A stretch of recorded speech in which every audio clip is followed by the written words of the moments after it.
wanted to give you a few tips on how to start using Facebook and social media as a new coach. Just coming into this journey about a year now, I've kind of learned a lot of tips along the way. So hopefully I can share some things that have worked for me so that you can implement them to your own business and hopefully engage more with others who are watching you. And so the first thing that I like to share is that social media is a platform for you to share your journey and share your story. It's somewhere where you can open up and really start to share your struggles, your successes, and really build value to those who are going to be watching your journey. So you want to always be engaging and providing tips, things that have worked for you, and just kind of opening your heart up. And doing that consistently is really important.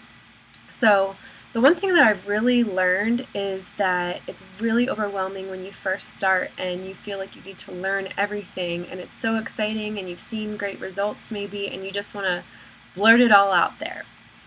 But what I've come to learn is that when you become a collector of stories and you become a storyteller through your post, it's so much more engaging.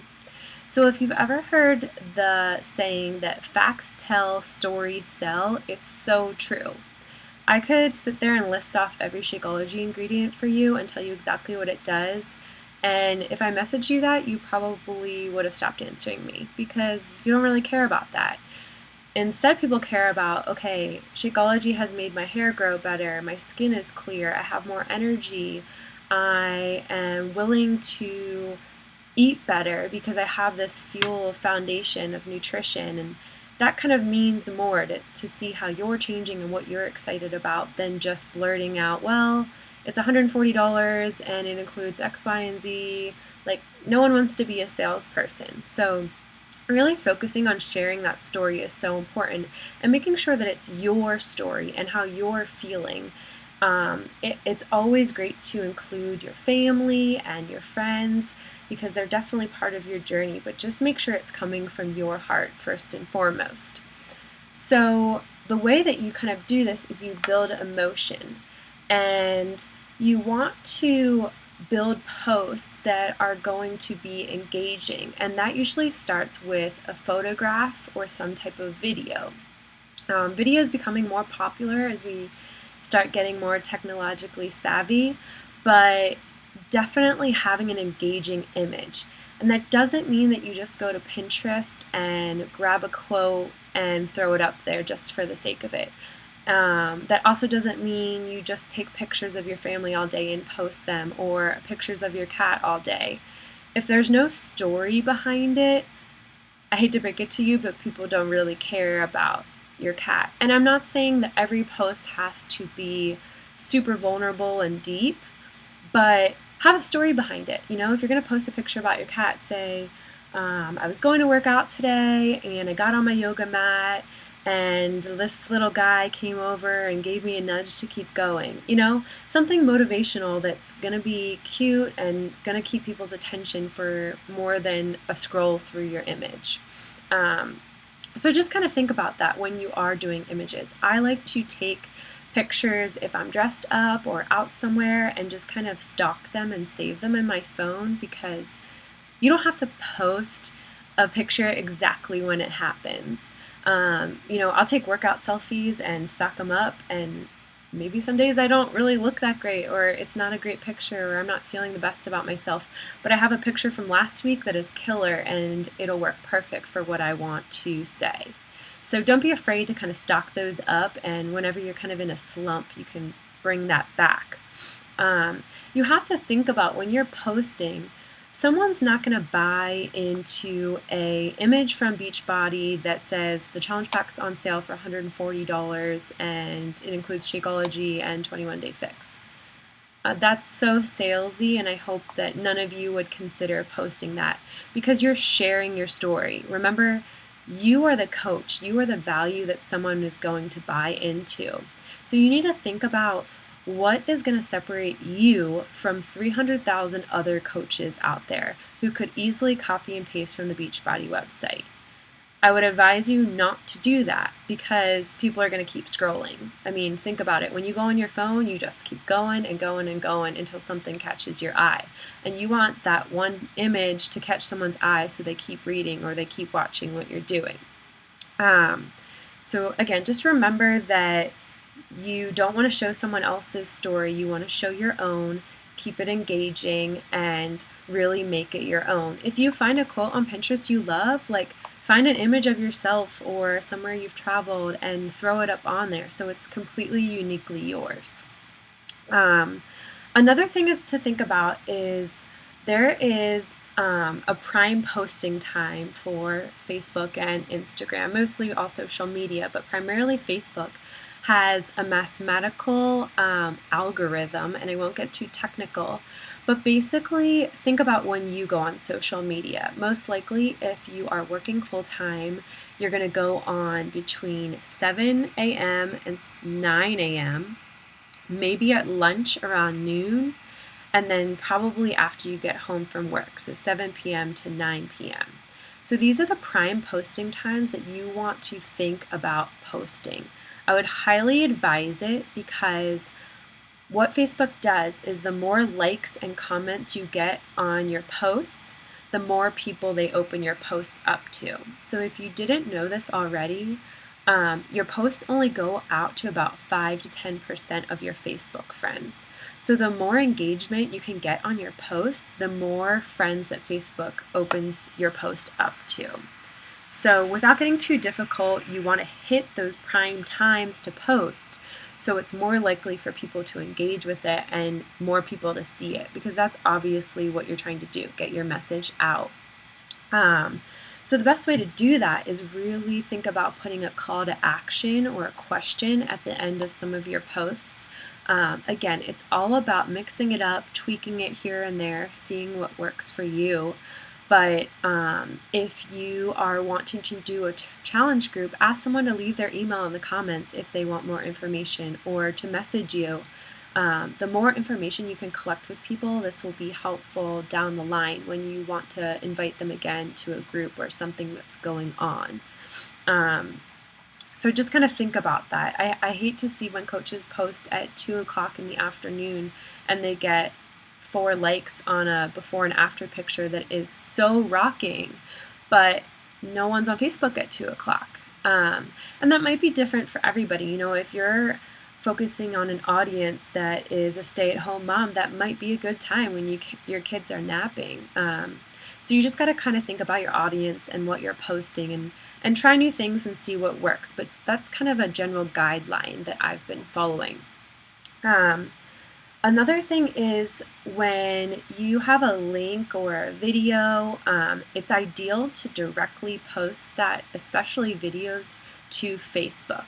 Facebook does not like when you are copying and pasting from another company and putting it on their website. They like unique, genuine posts that are right to Facebook. So you're going to get more engagement if you post a video directly there, not uploaded to YouTube and then copied, pasted. So all about mixing it up, thinking about your posts. Definitely doing a deep and vulnerable post. I try to do every 2 weeks, maybe once a week. But building in recipes, workout selfies, something that spoke to you when you were traveling, or think about those 5 things in your life that are really important. For me, that's family and friends, adventures, travel, food, sports. So I try to make my posts kind of around the things that I feel that are truly speak to me. So that will kind of give you a guideline when you're thinking about what exactly to post. But the best way to start is just do it. Just get out there and post it. Even if you get 2 people that like it, your team's going to support you, and over time consistency is going to build with your posts. But you just really have to be intentional. And so something I heard at Summit this year was when you're posting, think about making your mess your message. Sometimes we think as coaches you have to sit on this pedestal and be this perfect person that everybody looks up to. People relate to you so much more When you say, you know what, I've really dropped the ball. I stopped working out this week. I got overstressed. I was not eating well and missing the mark. But you know what? I got back up and decided today was a new day and I'm going to start from there. Isn't that so much better than saying, oh, had a perfect day, ate all my fruits and veggies, and got my Shakeology in? Okay, sweet. Like, you have to think about your audience. They're probably not super happy with themselves. So you want to relate to those struggles or say that you've been there. I've experienced this traumatic thing, and you know what? It's changed me for the better because I chose to rise above with the support of my team. People will really relate to that. So think about that when you're doing kind of a vulnerable post, making your message, and the more you can open your heart, the more people will open their hearts to you. So ideally, I thought when my coach told me in the beginning to aim to post 3 to 4 times a day, that they were absolutely crazy. I enjoy posting on social media, but I was like, once a day is enough. People will get annoyed by me. It's too much. When I tell you that I've been consistently posting about 3 times a day for the past at least 2 months, it's exponentially grown my conversations and who I'm talking to, and they know what I'm doing, they're following what I'm doing, and they're watching every day, even if they never liked or commented on any of my photos. So if you can up your game to posting 3 to 4 times a day, and all of those posts should not be about Beachbody. Remember, you're sharing your journey in life. Your life is not Beachbody, or I sure hope it's not. I hope that you get involved in other things and you have other things that are close to your heart, because people will get sick of you saying working out and posting recipes 24/7. But posting 3 times a day will really create more engagement and more people watching what you're doing. And therefore, when you do reach out to them, they're going to know exactly what you've been doing and how positive you are and how your life has changed. And that will just make your conversation so much better. So that's definitely something from someone who was super skeptical and definitely said I couldn't do that. Try it for a month and see what happens. I bet you that your conversations will go so much better.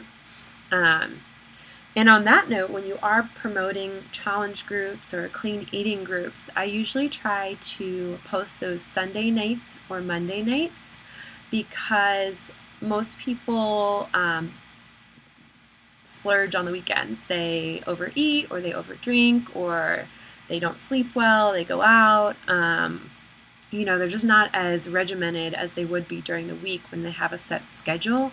So they're probably not feeling great about themselves, and if you can invite them to something in creating a new start for them and supporting them, they're more likely to be interested in it. So just think about that when you're posting those awesome invites to your challenge groups and inviting people on opportunity calls for this coaching opportunity.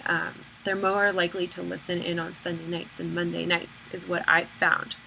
So overall, just learn the power of your posts. Make them intentional, make them memorable, make them who you are. And consistently over time, it will build a following and people will be liking them. If you go back and look at top coaches when they started out, and you can look at my profile as well, like I had no idea what I was doing, but I committed to doing it anyways because I knew that over time I would get better, I would grow and learn what would work for me and who I was looking to grow this special experience with. But you have to be consistent about it. Another thing that I learned at Summit is if I were to scroll through your Facebook page as a coach, would I feel invited to something every single week? And that may seem difficult or overbearing at first, but you want to invite people into your life. You want to make them feel like there's always something they could be a part of, whether that's a 5-day free clean eating group or a challenge group or learning more about your business. Any and all of the above. You can totally get creative with it, but you always want to be inviting people to things because that is where your growth happens. That is where your business grows, where you see more success. And really, when you put your heart on the line and you put it all out there, it'll come back to you. So be consistent, be bold, and be you. Just start doing and start somewhere. Just remember that your coach's chapter 10 is not the same as your chapter 1. It's your journey, and as long as you're sharing that consistently with people, I promise you that over time you will see growth and you will definitely become a better person and a better coach. So I hope these tips were helpful for you, and I can't wait to see the amazing posts that are going to come out on our team. So I hope you guys have a great day. Thanks for your time.